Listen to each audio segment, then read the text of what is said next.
తనపై తీవ్ర విమర్శలు చేసిన జనసేన నేత ఎమ్మెల్సీ వంశీకృష్ణ యాదవ్ ని వైసీపీ ఎంపీ ఎంవీవీ సత్యనారాయణ హెచ్చరించారు. తనపై ఇష్టారీతిన విమర్శలు చేస్తే ఇంటికొచ్చి కొడతానని వార్నింగ్ ఇచ్చారు. ఎంవీపీ పోలీస్ స్టేషన్ లో తన పరువుకు వంశీ భంగం కలిగించారని ఈ మేరకు ఫిర్యాదు చేశారు. కాగా అత్యధిక ఓట్ల తేడాతో ఎంవీవీ సత్యనారాయణ ఓడిపోతారని, ఆయనే ఓటమే లక్ష్యంగా వెంటాడుతామని ఎమ్మెల్సీ వంశీ నిన్న హెచ్చరించారు. ప్రభుత్వ సలహాదారుడు సజ్జల రామకృష్ణారెడ్డికి 2 ఓట్లు ఉండటంపై ఈసీకి టీడీపీ ఫిర్యాదు చేసింది. పొన్నూరు, మంగళగిరిలో ఆయనకు ఓట్లు ఉండటంపై చర్యలు తీసుకోవాలని ఆ పార్టీ రాష్ట్ర అధ్యక్షుడు అచ్చెన్నాయుడు ఫిర్యాదు చేశారు. అటు 2021 స్థానిక సంస్థల ఎన్నికలప్పుడు ఈసీ జిల్లా కలెక్టర్ను మంత్రి పెద్దిరెడ్డి బెదిరించారని, వచ్చే ఎన్నికల్లో ఆయన అరాచకాలు సృష్టించే అవకాశం ఉందని పలు ఆధారాలను ఈసీకి అందించారు.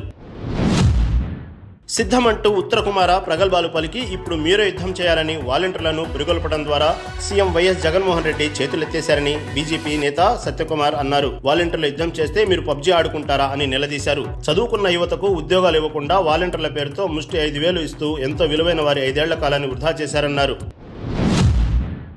బీఆర్ఎస్ పార్టీలో కేసీఆర్ వారసుడు హరీష్ రావేనని Congress MLA Komatireddy Rajagopal Reddy media chit chat లో పేర్కొన్నారు. బీఆర్ఎస్ పార్టీ పేరు మార్చుకుంటే మంచిది. ఆ పార్టీ బతకాలంటే హరీష్ అధ్యక్షుడు కావాలి. కేటీఆర్ అధ్యక్షుడైతే ఒకరు కూడా అందులో మిగలరు. భవిష్యత్తులో కాంగ్రెస్ బీజేపీ మధ్య పోటీ. బీఆర్ఎస్ ఒంటరిగా పోటీ చేస్తే ఒక్క ఎంపీ సీటు కూడా గెలవదు. ఎంఐఎం మాతోనే ఉందని తెలిపారు.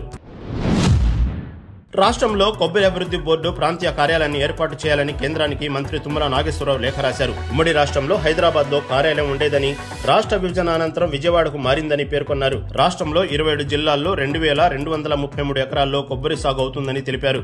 ప్రత్యేకంగా బోర్డు కార్యాలయాన్ని ఏర్పాటు చేస్తే సాగు విస్తరణ అభివృద్ధి వేగంగా జరుగుతాయన్నారు. అసెంబ్లీ దెబ్బకు సీఎం రేవంత్ రెడ్డి ఇవాళ ప్రజాభవన్ కు వెళ్లాలనే నిర్ణయం తీసుకున్నారని మాజీ మంత్రి బీఆర్ఎస్ ఎమ్మెల్యే హరీష్ రావు అన్నారు. నేడు ఆయన మీడియాతో చిట్ చాట్ చేశారు. ప్రతిరోజు ప్రజాభవన్ కు వెళ్తానని చెప్పిన రేవంత్ తొలి రోజు మాత్రమే వెళ్లారన్నారు. ఇదే అంశాన్ని మొన్న అసెంబ్లీలో తాము ఆధారాలతో సహా నిలదీశామన్నారు. 26,000 కోట్లతో హైదరాబాద్ చుట్టూ రీజనల్ రింగ్ రోడ్డు నిర్మించనున్నామని కేంద్ర మంత్రి కిషన్ రెడ్డి అన్నారు. కొమరవెల్లిలో ఆయన మాట్లాడుతూ గత బీఆర్ఎస్ ప్రభుత్వం భూసేకరణకు ₹1 కూడా ఖర్చు చేయలేదని మండిపడ్డారు. డబ్బులు మంజూరయ్యాయని, రాష్ట్ర ప్రభుత్వం ఎంత త్వరగా భూసేకరణ చేస్తే అంత త్వరగా రింగ్ రోడ్డు నిర్మాణం పూర్తవుతుందని చెప్పారు. RRR కు అనుసంధానంగా రింగ్ రైల్ కూడా ఏర్పాటు చేస్తామన్నారు. ఢిల్లీలో నిన్న రాత్రి జరిగిన ఘోర అగ్ని ప్రమాదంలో మృతుల సంఖ్య అంతకంతకు పెరుగుతుంది. అలీపూర్లోని ఓ పెయింట్ ఫ్యాక్టరీలో పేలుడు సంభవించి మంటలు అంటుకున్నాయి. అవి చుట్టుపక్కల దుకాణాలకు వ్యాపించాయి. దీంతో ఇప్పటి వరకు 11 మంది సజీవ దహనమయ్యారు. మృతుల సంఖ్య పెరిగే అవకాశం ఉందని అధికారులు అంటున్నారు. సుమారు 4 గంటల పాటు శ్రమించి ఫైర్ సిబ్బంది మంటలను అదుపులోకి తెచ్చారు. సహాయ చర్యలు ఇంకా కొనసాగుతున్నాయి. తండ్రి ముందు టీమిండియాలోకి అరంగేట్రం చేయడం తన జీవితంలో గర్వించే క్షణమన్నారు యువ క్రికెటర్ సర్ఫరాజ్. భారత్ ఆడాలనేది నా తండ్రి కల, కానీ కుటుంబం నుంచి ప్రోత్సాహం లేకపోవడం సహా పలు కారణాలతో ఆయన క్రికెటర్ కాలేకపోయారు. కానీ నా కోసం చాలా కష్టపడ్డారు. ఇప్పుడు నా సోదరుడి కోసం కూడా అంతే శ్రమిస్తున్నారు. ఆయన ముందు క్రికెట్ ఆడుతున్నాననే సంతోషం తప్ప పరుగుల గురించి ఆలోచించలేదని చెప్పుకొచ్చారు.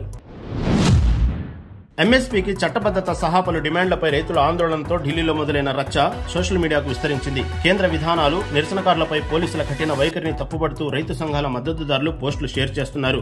మరోవైపు దీని వెనుక రాజకీయ కుట్ర ఉందని, బాధ్యులపై చర్యలు చేపట్టాలని ప్రభుత్వ మద్దతుదారులు పోస్టులు పెడుతున్నారు. తమ వాదనలను బలంగా వినిపించేందుకు ఇరుపక్షాలు ఏఐని కూడా వాడుకుంటున్నారు. సంయుక్త కిసాన్ మోర్చా, కేంద్ర కార్మిక సంఘాల ఆధ్వర్యంలో భారత్ బంద్ కొనసాగుతోంది. రవాణా రంగం, వ్యవసాయ, ఎంజీఎన్ఆర్ఈజీఏ గ్రామాల్లోని షాపులు, సర్వీస్ సెక్టార్లో బంద్ కొనసాగుతుండగా హైవేల దిగ్బంధం నుంచి జాతీయ రహదారులకు మినహాయింపిస్తున్నట్లు రైతు సంఘాల నేత రాకేష్ టికాయత్ వెల్లడించారు. అటు ఇప్పటికే బంద్ నుంచి అత్యవసర సేవలకు మినహాయింపు ఇచ్చారు. ఎలక్టోరల్ బాండ్లు రద్దు చేస్తూ తీర్పునిచ్చిన సుప్రీం ధర్మాసనం కీలక వ్యాఖ్యలు చేసింది.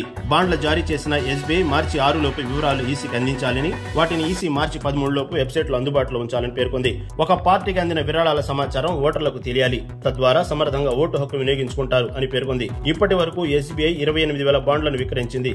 వీటి మొత్తం విలువ 16,518 కోట్లు.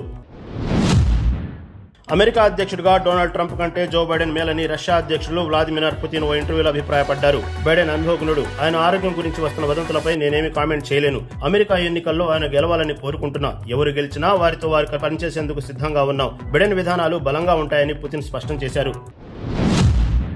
భారతీయులపై ఇటీవల వరుసగా దాడులు జరగడంపై అమెరికా స్పందించింది. దేశంలో ఎటువంటి హింసకు తావులేదని శ్వేత సౌధాధికారి జాన్ కిర్బీ విలేకరుల సమావేశంలో తేల్చి చెప్పారు. ఇటువంటి దాడులను అడ్డుకునేందుకు బైడెన్ సర్కారు శాయశక్తులా ప్రయత్నిస్తుంది. రాష్ట్ర, స్థానిక అధికారులతో కలిసి పనిచేస్తుంది. దుండగులకు శిక్ష పడేలా చేస్తామని పేర్కొన్నారు. గడిచిన నెల రోజుల్లో 4 భారతీయులు మృతి చెందడం గమనార్హం. ప్రపంచ కుబేర్లో ఒకరైన టెస్లా అధినేత ఎలాన్ మస్క్ సంపాదనపై ఫోర్బ్స్ పత్రిక కీలక విషయాలు వెల్లడించింది. 2023లో మస్క్ సంపాదన $3,062 బిలియన్ కాగా ఆయన నిమిషానికి 5.71 లక్షలు సంపాదించారని తెలిపింది. గత ఏడాది కన్నా ఆయన నికర సంపాదన విలువ తగ్గిన ప్రపంచంలోని సంపన్నుల్లో ఒకరిగా కొనసాగుతున్నారని నివేదిక పేర్కొంది. ప్రముఖ ఐటీ దిగ్గజం HCL కీలక నిర్ణయం తీసుకుంది. డిజిటల్ ఫౌండేషన్ సర్వీసెస్ కింద పనిచేస్తున్న ఉద్యోగులంతా వారంలో 3 రోజులు ఆఫీసుకు రావాల్సిందని స్పష్టం చేసింది. ఫిబ్రవరి 19వ తేదీ నుంచి ఆఫీసులకు రావాలని ఉద్యోగులకు మెయిల్స్ ద్వారా సమాచారం ఇచ్చింది. ఆఫీసుకు రాకుంటే చర్యలు తీసుకుంటామని హెచ్చరించింది. దక్షిణాఫ్రికాతో టెస్ట్ మ్యాచ్ లో New Zealand star player Kane Williams మరో శతకంతో మెరిశారు. 203 బంతుల్లో 100 రన్స్ చేసి కేన్ మామ 32వ టెస్ట్ సెంచరీతో కొత్త రికార్డు సృష్టించారు. యాక్టివ్ ప్లేయర్లలో అత్యధిక టెస్ట్ సెంచరీలు సాధించిన బ్యాటర్ల జాబితాలో తొలి స్థానానికి చేరుకున్నారు. కేవలం 9 మ్యాచ్ల్లో అతడు ఈ ఘనత సాధించారు. ఈ స్టార్ క్రికెటర్ గత 7 టెస్టుల్లో 7 సెంచరీలు సాధించడం విశేషం.